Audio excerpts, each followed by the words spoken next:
dapat menghargai perbedaan dalam beribadah akan terasa lebih indah dan menenangkan hati.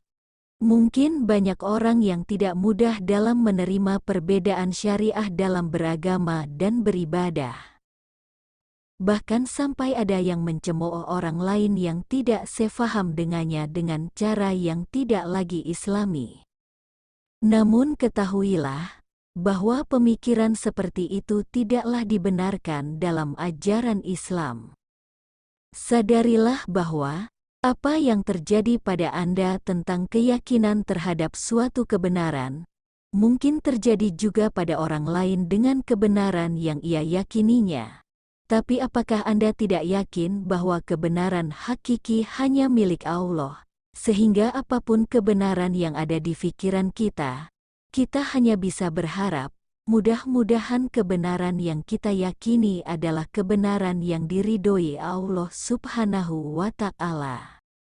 Dalam hal perbedaan, Allah Subhanahu wa Ta'ala telah memperingatkan hambanya melalui firman-Nya dalam Al-Quran Surah Al-Hujurat 49 ayat 11, yang artinya, "Wahai orang-orang yang beriman, janganlah suatu kaum mengolok-olok kaum yang lain, karena boleh jadi mereka yang diolok-olokkan lebih baik dari mereka yang mengolok-olok, dan jangan pula perempuan-perempuan mengolok-olokkan perempuan lain, karena boleh jadi perempuan yang diolok-olokkan lebih baik dari perempuan yang mengolok-olok. Janganlah kamu saling mencela satu sama lain, dan janganlah saling memanggil dengan gelar-gelar yang buruk. Seburuk-buruk panggilan adalah panggilan yang buruk, fasik, setelah beriman, dan barang siapa tidak bertobat, maka mereka itulah orang-orang yang zalim." Sadarlah bahwa perbedaan adalah qadarullah.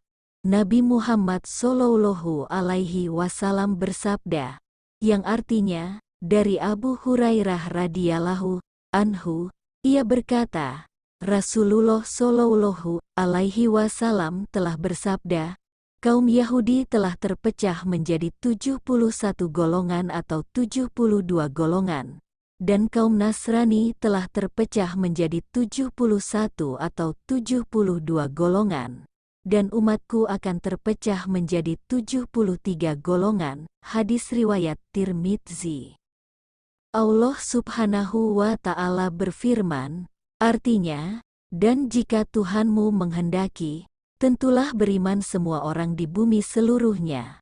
Tetapi apakah kamu hendak memaksa manusia agar mereka menjadi orang-orang yang beriman? Quran Surah Yunus 10, ayat 99. Dengan firman Allah dan hadis yang disampaikan di atas, kiranya tidak perlu lagi kita merasa paling benar. Sekali lagi kebenaran hakiki hanya milik Allah dan kita hanya bisa berharap, semoga kebenaran yang kita yakini diterima oleh Allah Subhanahu wa Ta'ala. Oleh sebab itu hal yang lebih penting adalah senantiasa mencari ilmu sebanyak yang kamu bisa dan dari berbagai sumber yang ada.